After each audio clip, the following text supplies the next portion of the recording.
MLG, Columbus, Ohio. More noise than that, please. All right. That passes. EGIdra against ThorZain. Another big, open, spacious map. Over here in the upper right, we have EGIdra. Over here in the upper left, we have ThorZain. And an HF, GLHF. EGIdra seemingly not taking it too hard yet. And, you know, as you said, Tal'Darim Altar, it's a huge map, Tasteless. One that EGIdra is very comfortable on. Obviously, he did choose this map. Yeah, absolutely. You know, this is a map that can be very good for Zerg, especially as the game progresses. It's a map where it's pretty tough for Terran to just do one big solid push like we saw on our previous map, Shakuras, and that's mostly because Shakuras sort of boils down to one big hallway in the middle of the map, which, you know, there's not really a lot that Zerg can do to flank or counter. That's quite true, but this map is the most wide open map in the middle of all the pro maps right now.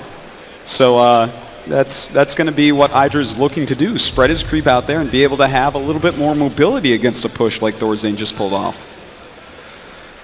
ThorZain putting it deep out the entrance, probably going to wall in. He may expand as he does that, even though he has most of his forces probably out here. Oh, whoa, whoa, whoa, whoa, whoa, whoa. What am I talking about? He's going gas first. Looks like certainly once again we are going to see fast Hellions. Yeah. Fast reactored Hellions put some pressure onto EGIdra. He has shown against Select, though, that he's extremely good at holding those Hellions at bay. Yeah, you know, in the games against Select, I think Select was very smart in the way he played the game, but EGIdra just managed to, you know, as time progressed, have too much control over the map. You know, he managed to neural parasite like 15 things at once, so. Yeah, that was pretty crazy. Don't know if I'll ever see another game like that. I don't know if we will. EGIdra going for a hatch first here. He loves economics. That's, you know, where his strong point is. He's best subject in school. Yep. Best subject in Starcraft. So the barracks is on the way. Note the entrance here, from here to here, if you guys can follow me. It is possible if the creep doesn't get too far out and he does make a spine crawler, the Hellions can go inside the main and start attacking drones over here. Over there? Over there. All right. Here's the reactor. And of course he's going to swap these two. ThorZain making that reactor without a single Marine present, which is kind of interesting. That means he probably wants to pop out 2 Marines before that factory is done, I do believe. And, you know, if EGIdra had gone for pool first, he could have Zerglings over there and kill that reactor like we have seen against, I believe, was it? I casted a game with you where that happened.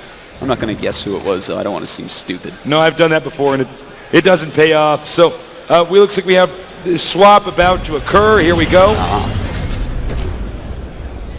The factory lands, and Hellions are going to be on the way. EGIdra, just now, becoming aware of his opponent's position. Yeah, he's going to see that reactor and know exactly what's going on.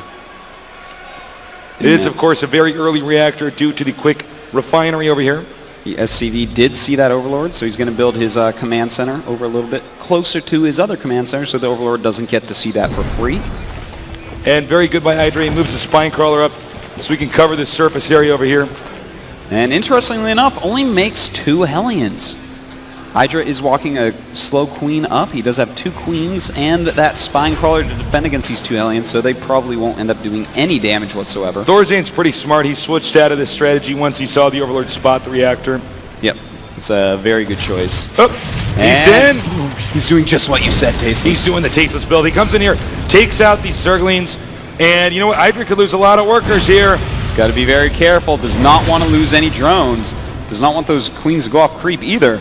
Now notice he could slip down here. Yeah. Notice how EGIdra is spreading creep from his main outwards to connect, and there we go. Getting some drones, really roasting them, Tasteless. He may end up killing some. 1 drone does go down. Oh, is that 2 more, I think?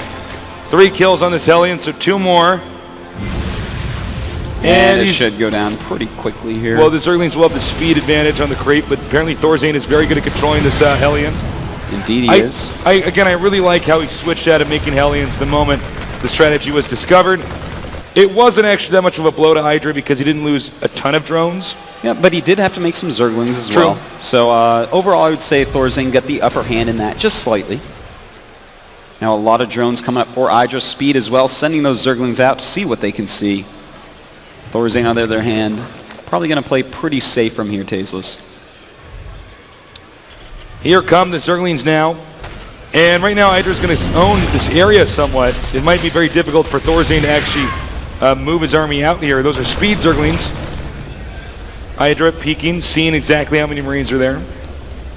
And you know what's interesting is ThorZain is going right into a reactored starport, Tasteless.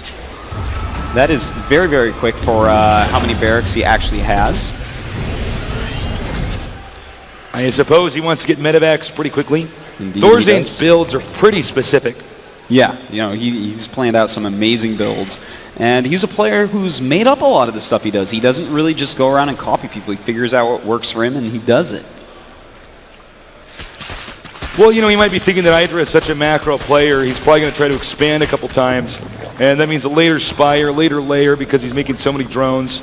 And he's going to be dropping in locations, you know, where maybe, you know, his opponent doesn't have a lot of, well, ThorZain's going to be dropping in locations where EGIdra doesn't have a lot, you know, of Zerglings to defend. Indeed. And that's exactly what he's going to do. Look at that. He's loading up quite a bit there. He does have one Hellion in the mix as well. EGIdra has a lot of speedlings though. Baneling speed is on the way. A Spire is on the way. And he will see this drop incoming. He may even do some elevator strategies, Tasteless, where he uses that low ground area. Yeah, this area could be very useful in a strategy like this. Drop out some Marines there and send the rest to the high ground. And in fact, he's just going to drop everything. In fact, spread it out a little bit. He's got to be careful. Does not want to surround, and goes right into the mineral line. The Zerglings coming out, but that is great positioning by ThorZain. In fact, his Queen blocking some Zerglings, sending out his drones. EGIdra is in a ton of trouble. A lot of splash damage being done by that Hellion, and this is just too much, Tasteless. ThorZain has peeled apart EGIdra, and oh my god, we might even see an early GG. He hasn't been doing it lately, but he's been known to. A lot of Zerglings are about to pop out. Another Queen goes down. Oh no, there's just so many drones, Zerglings and Queens. And he picks up, saving his losses. Wow. Wow. EGIdra has less drones than someone has SCVs. This is a rare sight indeed, Tasteless. And even little drone over here doesn't get to do his job and kill the destructible rocks. Even getting the Overlord at this point, EGIdra is going to be very unhappy. And EGIdra looks like he's going to go for a Baneling bust. I think that this is a great idea. You know, he has speed for his Banelings, and he's making a couple mutas. So, you know, maybe he'll fly the mutas into the main, try to get the Marines to run back, and then send the speed Banelings in. Speed Banelings in a bust, much better than regular Banelings. And look at how ThorZain is using these Marines and medevacs to just pick off anything Zerg-related. Okay, hold that thought. And the Banelings rolling up. Oh, he might just barely have seen that. That's a tough thing to spot, though. And here we go. Going right after that bunker, killing a lot of Marines. Oh, but not enough. Indeed, not enough. And there are siege tanks there with siege mode now, so EGIdra can't really do that again. He is making some Mutalisks to try to come back with, and oh my god, those 3 Marines and those 2 medevacs Tasteless have done just so much for him. You know, this guy is like MacGyver with Starcraft units. Oh, GG. That's it, GG. 2-0, ThorZain, a well-deserved win. Wow. Wow at ThorZain. He is showing some amazing games in this tournament, Tasteless. I actually, look at him. That is a sick baller right there. That is a nerd baller right there if I've ever seen one, Artosis. He's definitely deserving of that win. Both those games were not easy. That drop was very well timed out. But we got to go to a commercial because that's what we do. But we'll be back soon here at the MLG. I'll see you guys in just a little bit.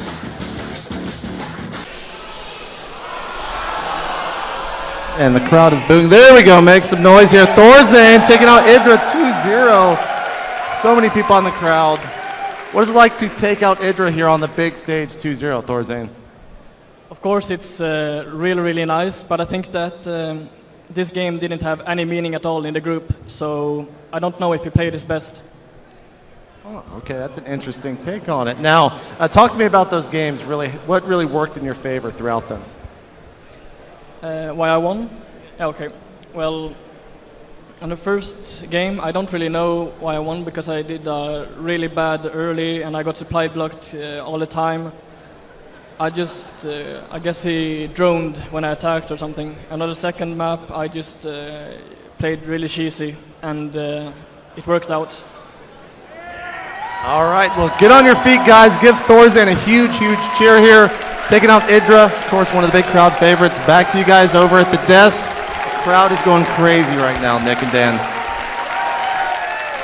We are happy to know that the crowd is going crazy out there. Much love to you guys. Well, that does it. We're going to have to see, where these games go in the future. As the day is, almost to an end here. It's been a lot of fun. We're going to cut to a commercial here. But for Artosis and myself, this is the MLG in Columbus, Ohio. Cheers.